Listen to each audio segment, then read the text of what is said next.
Kayo? Betong buntay mo? Matupag ay nahanapin. Daughters! Good morning, everyone. I'll be your first reporter for today from the group 2, and my topic is all about the basic service technique. So first, let us have our introduction. In the food, everybody please read. In the food and beverage industry, proper service techniques are essential to ensure quality service and customer. One of the most important skills every food server must master is grading at 3.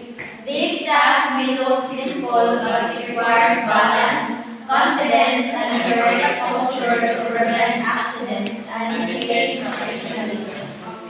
So, ang atong focus na topic sa karon is kaning carrying a tray. So, katong last week, di ba kay nagkuhan tayo na nag-perform ka ng pag-carry ng tray. So, sa atong pangatao would be, or sa ako arap. So, pag nakakita tao na galing mga waiters na mag-hold ng tray sa atong pangatao, kay marag easy ra siya, no? Grabe lang niya ka-simple, pero once na ikaw na di-ay mismo, kay nakakuhaan mo ko, nakaperform ko, pag ikaw na di-ay mismo mag-carry ng tray, kay hindi lang siya kanang simple lang na kawiran mo ang isa ka tray. Dagan dahil siya ay need na imuhimuon para mahimong perfect ang pag-carry mo ng tray, which is katoto, kailangan ma-master ko nimo. And then, it requires balance, confidence, and the correct posture to prevent accidents and maintain professionalism. Kasi di ba kapag mag-carry ka ng tray sa may butang, Mga baso, plate. mga plato, baso. So, kapag kung hindi mo na master na pag-hold ng tray, what would be the possible kuan? Possible na? Siya. Diba, malagwag ang tray, mabasag ang mga plato or mga baso, inganap na siya. Sometimes yung buong food ay ito. Sometimes food mo, diba? Makasukan ka sa imong Hindi ko gusto kung your part. you're fired. So next we have carrying a tray. Everybody please read.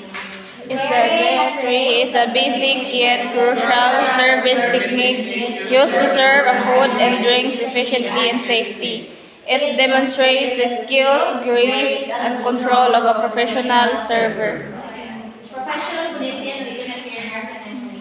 So ayan no, kining carrying a tray very basic lang. It's lang sa kung ginang ganyan na very basic lang siya but crucial at the same time kay used to serve food and drinks. Katulad ng sinabi niyo kay kanina, no? Mag-serve ka ng food and drinks. And then that will be the most important part kapag nagkuhan ka sa mga restaurants, diba? Ang atong mga pagkaon sa mga ingredients. So, mauna siya. How do we carry a tray? First, we have to balance the tray properly. Place heavier items at the center of the tray, and then distribute items evenly to prevent tipping or spilling. Katulad sa among gibuhat ng niage, di ba kay nag-carry sa ako ng gamay lang utang. So pagkakadugayan di ay kapag daghan na gid kay bibitaw ni butang sa imong tray, kailangan i-place mo ang pinakabugat dito sa tunga. Or pag mag-place mo ka, nahawak na nimo ang kinahanglan maguna gid ka og butang ng gamit dito sa tunga. Dili siya pwede sa kilid, kay possible nga mahagbong, matuwad ang isa ka tray. And then, after you i-place dito sa tama, katong mga buhat na like mga baso or whatsoever, distribute items evenly to prevent tipping or spilling. Imo naman, dito na nimo isugod pagbutang tong sa isig ka kilid. Pero syempre, dapat pantay din siya. Dili pwede nga nay mas bugat sa pikas, nay dili bugat sa pikas. Sakta na siya, guys? Yes. And then next, use the correct hand and position. Hold the tray with your left hand at shoulder level, keeping it steady and balanced. So, katulad tong ang hihimo po itong niagi, kay nakahimo naman lagi, kanang pag-hold sa tray, dapat ang ang kamot, kapag kanang basic pa ba, di pa kabalo, inalay ka doon, pero katong mga namin, mga posture sa kamot nila. Pero kapag dili pa, inana siya, and then then dapat daw ang tray naa siya sa imong shoulder level. Katong hindi mo lang ako kay ako gipat kong tray as akong shoulder para na-support dili gid siya malaglag. Keeping it steady and balanced. Di ka pwede nga magbitbit ka og tray niya, grabe di mo kalihok, dili gid na siya pwede, kailangan balance at steady lang ka. And then the right hand is free to serve or assist guests. Example, natawid na ka og tray like this one, natawid ka og tray. So kini nga hand is free na siya na mag-serve. Tadan. So next is to maintain good posture. Stand straight and keep your head up while walking. Avoid sudden movements or leaning too much to one side. So kapag magbuan na, magbitbit ng tray, kailangan ang iyong posture kay straight body. Ana siya. And then pag mag-walk, shoot ka, head up. Kay sometimes ang movement sa atong body, ang posture sa atong body kay makuan pod, ma-apil ang atong kamong ba. So ingana dapat siya. Ingana head up tapos walks. Wala ka lang slowly. Nawala walks slowly. Ana siya. So next, avoid sudden movements or leaning too much to one side. Like mungingana ka or sa bawal na siya. Like possible laglag ang tray. And then move carefully. Walk slowly, especially in crowded or slippery areas. So, dili ka pwede magdali-dali kay malaglag ka. Unless na lang kung kanang mga very master na good sa sa tray kay kapag daghan mga customer kay grabe na gid nila kapas-pas magbaktas-baktas kay update naman sila kayo. So, watch out for obstacles and avoid bumping into tables or guests. Understandable naman yun? Yes.